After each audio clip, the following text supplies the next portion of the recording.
दोस्तों, क्या हमारा भाग्य जन्म से पहले ही लिखा होता है? यह हमारे कर्मों से निर्धारित होता है। दोस्तों, भांजे हमेशा से ही एक चर्चा का विषय रहा है।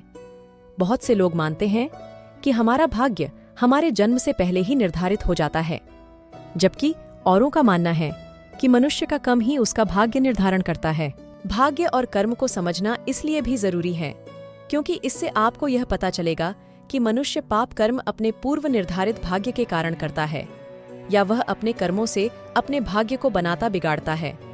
इस वीडियो में आप जानेंगे कि भाग्य और में अधिक शक्तिशाली कौन है और क्यों और क्या वाकई भाग्य हमारे कर्मों से बनता है। इस विषय में गरुड़ पुराण, हिंदू धर्म ग्रंथों और आचार्य चाणक्य ने चाणक्य नीति ने क्या बताया है, इसके साथ ही साथ मुस्लिम ऐसा ही और अन्य धर्म में इस विषय पर क्या लिखा है, वहाँ भी आप इस वीडियो में आगे देखेंगे। नमस्कार दोस्तों, स्वागत है आपका हमारे इस चैनल भागवत गीता ज्ञान टीवी जानने आपसे अनुरोध है कि इस वीडियो को अंत तक जरूर देखें। साथ ही चैनल को सब्सक्राइब कर लें और कमेंट बॉक्स में जय श्री नारायण लिखकर परमात्मा को अपना आभार व्यक्त करें।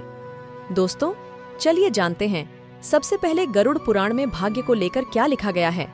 पहले वह जानते हैं, इसके बाद आचार्य चाणक्य ने इस बारे में चाणक्य नीति में और भगवान श्री कृष्ण ने भागवत गीता में जो कहा है वह देखेंगे। हिंदू धर्म शास्त्रों में लिखा है कि मृत्यु के बाद केवल शरीर नष्ट होता है, लेकिन आत्मा कभी नहीं मरती। गरुड़ पुराण में बताया गया है कि कुल 84 लाख योनियों में सबसे श्रेष्ठ मनुष्य की होती है। मनुष्य को उसके कर्मों के आधार पर मृत्यु के बाद अगली योनि प्राप्त होती है। इसका अर्थ हुआ कि मृत्यु के बाद आपका जन्म के योनि में होगा। यह पहले से ही निर्धारित है, अर्थात आप अपने जीवन में जिस तरह का काम करेंगे, मृत्यु के पश्चात उसी के आधार पर ही आपका अगला जन्म होगा।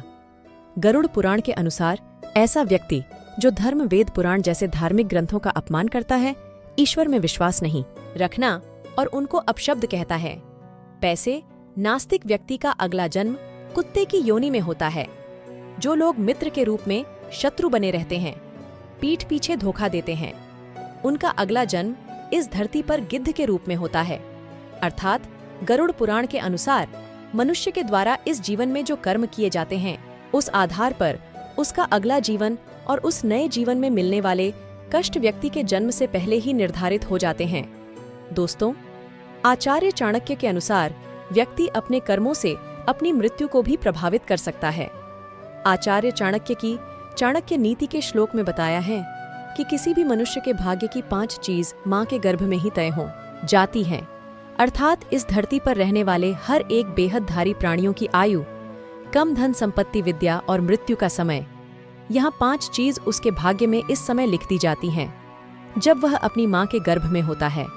आचार्य चाणक्य के अनुसार किसी भी शीशों की आलू माँ के गर्भ में ही तय हो जाती हैं। बच्चा अल्पायु होगा या दीर्घायु इस संसार में आ पाएगा या नहीं, यह सब माँ के गर्भ में ही तय हो जाता है। आचार्य चाणक्य के अनुसार हर व्यक्ति को अपने कर्मों के हिसाब से सुख दुख भोगना पड़ता है। यह कम वर्तमान की नहीं बल्कि पिछले जन्मों के भी होते हैं। लघु प्रयास के बाद भी आपके अच्छे और बुरे का फैसला आपके कर्मों के आधार पर ही होता है। इस श्लोक के अनुसार माँ के पेट में ही यह निर्णय हो जाता है कि बच्चों के भाग्य में धन लाभ है।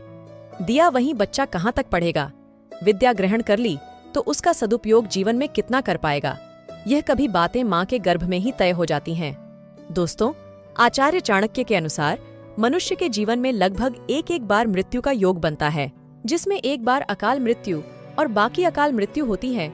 अकाल मृत्यु को कम और भोग से बदला जा सकता है, लेकिन कारण मृत्यु को बदला नहीं जा सकता। दोस्तों, आप जानते हैं कि इस विषय में भगवान श्री कृष्ण ने गीता में क्या कहा है। दोस्तों, गीता में श्री कृष्ण ने बताया है कि मनुष्य का भाग्य किन चीजों से तय होता है। गीता के अनुसार मनुष्य अपने भाग्य का निर्माण खुद करता है। आज जीवन के हर एक कदम पर हमारी सोच, हमारा व्यवहार और हमारे कर्म ही हमारा भाग्य निर्धारण करते हैं। हिंदू धर्म शास्त्रों में भगवान श्री कृष्ण के जन्म की कथा बताई गई है, जिसमें कंस के लिए एक भविष्यवाणी होती है कि उसके भाग्य में देवकी की 8वीं संतान से बाद होना लिखा है। यह भविष्यवाणी सच न हो, इसके लिए कंपनी वह सब कुछ किया जो वह कर सकता था। दोस्तों, लेकिन अंत में कंस की मृत्यु उसके भाग्य के अनुसार माता देवकी की 8वीं संतान श्री कृष्ण द्वारा ही हुईं, को अपने भाग्य से बचने के लिए इतना सब कुछ करने की जरूरत नहीं थी। उसे सिर्फ अपना कर्म सुधारने की जरूरत थी, जो उसके अधिकार में था। अगर वह धर्म छोड़कर धर्म के मार्ग पर आगे बढ़ गया होता तो हो सकता है भगवान ने उसे क्षमादान दे देते ना। वह धर्म के मार्ग पर ही आगे बढ़ता गया और उन्हें 5 कर्मों के कारण खुद ही मृत्यु को प्राप्त हुआ। दोस्तों, सनातन धर्मशास्त्रों और पुराणों के अनुसार केवल थीं। वहीं इस संसार में जन्म लेने वाले हर प्राणी का भाग्य जन्म से पहले ही निश्चित होता है। कोई व्यक्ति का जन्म लेगा, क्या करेगा और अपना पूरा जीवन कैसे व्यतीत करेगा, यह सब कुछ उसके जन्म से पहले ही निर्धारित होता है। इसके अनुरूप ही उसका अगला जन्म होता है। लेकिन इसका अर्थ यह नहीं है कि हम सब कुछ भाग्य पर ही छोड़ दें, क्योंकि भाग्य भी कर से बदला जा सकता है। हिंदू धर्म में भाग्य को प्रारब्ध कहते हैं। प्रारब्ध का मतलब है कि हमारा वर्तमान जीवन पिछले जन्मों में संचित किए गए सकारात्मक या नकारात्मक कर्मों का फल है। हिंदू पुराण कहते हैं कि हमारा भाग्य हमारे पिछले कर्मों से बनता है, परंतु यही भाग्य वर्तमान कर्मों से भी प्रभावित होता है। इसलिए हमें अपने कर्मों को सुधारने का प्रयास करना चाहिए और साथ में अपने भाग्य को भी स्वीकार करना चाहिए। जो अपने काम पर अपने भाग्य से ज्यादा विश्वास करता है, ईश्वर उनके कर्म को ही नीति में बदल देते हैं। दोस्तों, इस दुनिया में कदम को मानने वाले लोग कहते हैं भाग्य कुछ नहीं होता, और भाग्यवादी लोग कहते हैं किस्मत में जो कुछ लिखा होगा वही होकर रहेगा। पर क्या आपने कभी सोचा है कि कर्म और भाग्य में श्रेष्ठ कौन है? भाग्य और कर्म में से कौन ज्यादा महत्वपूर्ण होता है? यह एक बहुत ही विवादास्पद और व्यक्तिगत प्रश्न है। दोस्तों, भाग्य और कर्म को अच्छे से समझने के लिए पुराणों में एक कहानी का उल्लेख मिलता है। एक बार देवर्षि नारद जी बैकुंठ धाम गए। वहां उन्होंने भगवान विष्णु का नमन किया। भी श्रीहरि से कहा, प्रभु, पृथ्वी पर अब आपका प्रभाव कम हो रहा है। धर्म पर चलने वालों को कोई अच्छा फल नहीं मिल रहा, जो पाप कर रहे हैं उनका भला हो रहा है। तब श्रीहरि ने कहा, ऐसा नहीं है, से जो भी हो रहा है सब नीति के जरिए हो रहा है।